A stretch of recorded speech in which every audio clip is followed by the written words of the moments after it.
Baik, dan pemirsa TVRI Sulawesi, inilah tamu kita sore hari ini, Bapak Emil Abeng, caleg DPR RI dari Partai Golkar untuk daerah pemilihan 1. Apa kabar Pak Emil? Baik, gimana kabarnya? Saya bingung ini. Apakah Pak Emil ini pengusaha yang jadi politisi atau politisi yang kebetulan jadi pengusaha? Begitu ya. Gimana dong? Terus terang ya, kami 100% dari awal adalah profesional. Profesional. Tapi di dalam pencarian jati diri juga kami bisa berevolusi terhadap hal-hal yang baru. Dan tapi dengan pengalaman dan latar belakang profesionalisme ini, kami ingin tingkatkan ke jenjang politik untuk kebaikan atau menambah warna di dalam politik. Dunia pengusaha tidak menantang lagi, dunia politisi. Ya, saya pikir bukan soal dunia swasta tidak bertantangan lagi. Kami senantiasa untuk mencari tantangan baru. Tapi yang paling penting bagi saya adalah saya kira ini saatnya bagi keluarga untuk menyumbang kembali ke daerah. Dan kebetulan latar belakang saya adalah profesional. Mudah-mudahan itu menjadi nilai tambah. Tapi semenjak dari swasta, kami senantiasa juga membantu daerah, tapi skopnya kan kecil, ya kan? Skop usaha aja, skop usaha, dengan karyawan sekian, betul. Ya itu kan hanya sebagian kecil dari masyarakat kita yang kita bantu. Dengan ini masuk ke jenjang legislatif, insya Allah bisa membantu membangun lebih luas lagi ya. Pak Emil, Pak Ciputra, Pak Tandri Abeng selalu katakan Indonesia kekurangan entrepreneurship. Hanya 0, sekian%, hanya 400.000 di antara 200 juta. Anda meninggalkan dunia usaha, kehilangan kita lagi ini, pengusaha tangguh.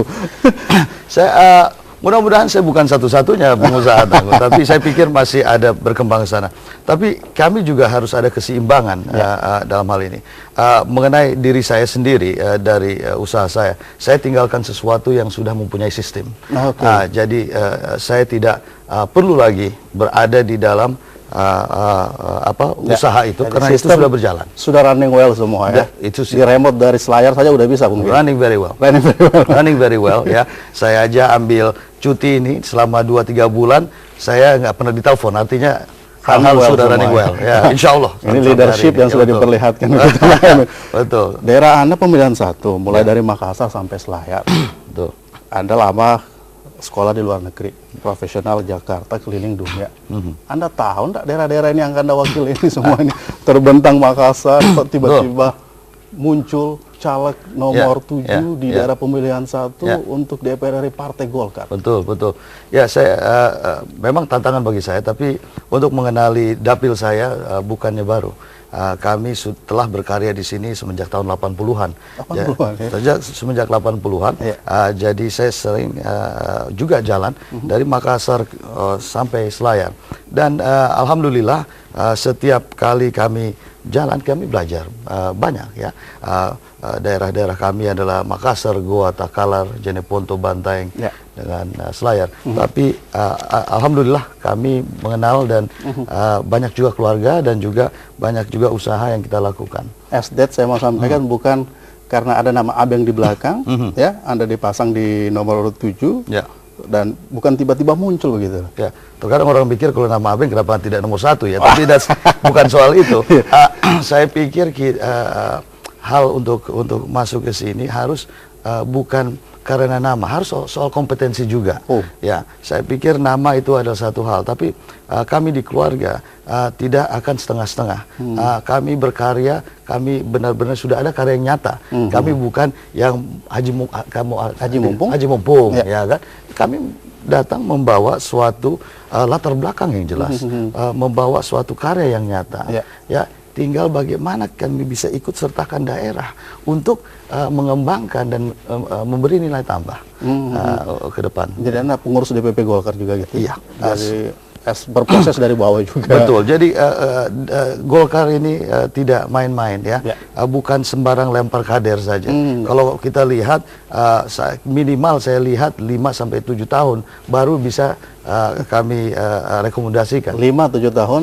ya itu setidaknya saya. Bagi ya kan? Emil yang mempunyai nama Abeng yang juga sudah sekian tahun di DPP Partai Golkar. Ya, karena saya mulai dari organisasi, saya suka berorganisasi. Saya mulai dari bawah saya fungsionaris biasa, masuk kader. Sekarang menjadi ketua bendahara Balitbang Golkar di pusat. Dan dengan itu kita ada kaderisasi yang jelas. Kita ada penaturan yang jelas. Kita harus mempunyai latar belakang yang jelas dan bukan hanya tong kosong bunyi nyaringnya gitu. Kita benar-benar ya betul. Ada kompetensi yang dilihat. Oke, Anda latar belakang pengusaha, meninggalkan fasilitas-fasilitas usaha. Anda punya koneksi, kemudian Anda punya jaringan, mau masuk di dunia politik yang mewakili sekian ratus ribu warga. Di benak Pak Emil, di harapan masyarakat tentu ada nilai tambah yang mau kita lihat. Seorang anggota legislatif yang berlatar belakang pengusaha yang akan memberi nilai lebih.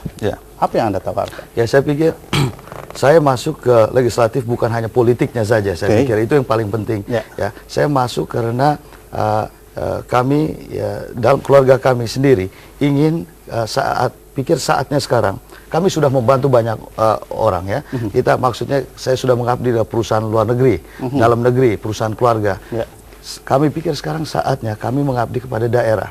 Tapi untuk memasuki lingkupan yang lebih luas, memang legislatif adalah satu tempat yang kami bisa melihat secara makro dan bisa membantu secara bagiannya juga, mikro juga.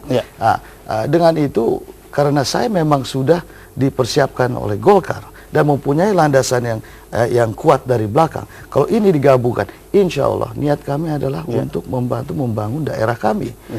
Kalau kami hanya dari sektor swasta, hanya sebagian kecil yang kami bisa bantu, ya kan? Tapi ini adalah pengabdian keluarga, pengabdian partai, dan pengabdian dan kerja keras saya sebagai pribadi untuk ke depan.